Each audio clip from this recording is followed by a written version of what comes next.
ఒకప్పుడు 4 గోడలకే పరిమితమైన మహిళలు ఇప్పుడు ప్రపంచంలో అన్వేషించని రంగం లేదు. మహిళలు అన్ని రంగాల్లో పురుషులతో సమానంగా నిలుస్తున్నారు. తాను ఎంచుకున్న రంగంలో తమదైన ముద్ర వేస్తూ సక్సెస్ అందుకుంటున్నారు. తాము ఎవరికీ తీసిపోమని నిరూపించుకుంటున్నారు. వివిధ రంగాల్లో మహిళలు సాధించిన విజయాలను గుర్తించడానికి, లింగ సమానత్వాన్ని ప్రోత్సహించడానికి ప్రతి ఏడాది మార్చి 8న అంతర్జాతీయ మహిళా దినోత్సవాన్ని జరుపుకుంటున్నాం. తిరుపతిలో ఈ వేడుకలు వైభవంగా జరిగాయి. విద్యార్థులు చేసిన ర్యాలీ అందరినీ ఆకట్టుకుంది. వివిధ రంగాల్లో ఉన్న ఉద్యోగులు, విద్యార్థులు ర్యాలీలో పాల్గొన్నారు. ప్లకార్డులు పట్టుకుని మహిళా సాధికారత గొప్పదనాన్ని చాటారు.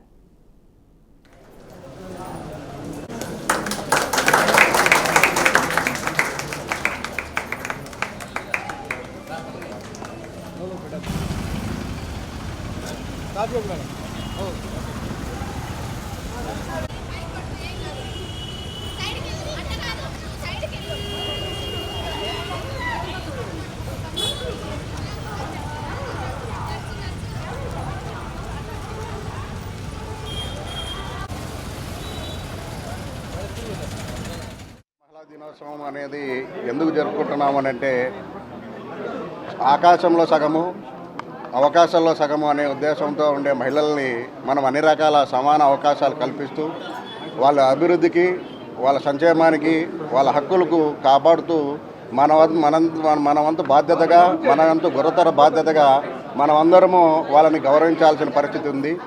వాళ్ళు మహిళలు బాగుంటే కుటుంబం బాగుంటుంది, కుటుంబం బాగుంటే రాష్ట్రం బాగుంటుంది, దేశం బాగుంటుంది. అందుకు ప్రతి ఒక్కరూ ఒక వ్యక్తిగా మన మహిళలను మనం గౌరవించుకోవాలి. దీనికోసం ప్రభుత్వాలు ఎన్నో సంక్షేమ పథకాలు, అభివృద్ధి పథకాలు మొదలెట్టడం జరిగింది. ఇప్పుడే మహిళలకు ఉద్యోగాల్లో 33% రిజర్వేషన్ ఇస్తోంది. అందువలన ఎంతోమంది పిల్లలు ఈరోజు అన్ని రంగాల్లో అవకాశాలని వాళ్ళు సాధించుకోగలుగుతున్నారు. ఇప్పుడు విద్యలో అయితే అన్ని చోట్ల పిల్లలకి 33%తో అన్ని కోర్సుల్లో మహిళల శాతమే ఎక్కువ ఉంది. ఈరోజే పేపర్లో కూడా చదివాను, వైద్య వృత్తిలో మగవాళ్ళకింటే ఆడవాళ్ళ యొక్క శాతమే ఎక్కువ ఉందంట. అది చాలా శుభపరిణామం. ఇలాంటి శుభపరిణామం మహిళలందరూ అన్ని రంగాల్లోనూ ఆ విధంగా అభివృద్ధి చెందాలి. మహిళలు గౌరవించబడాలి, మహిళలు ఇంకా ఎదగాలి.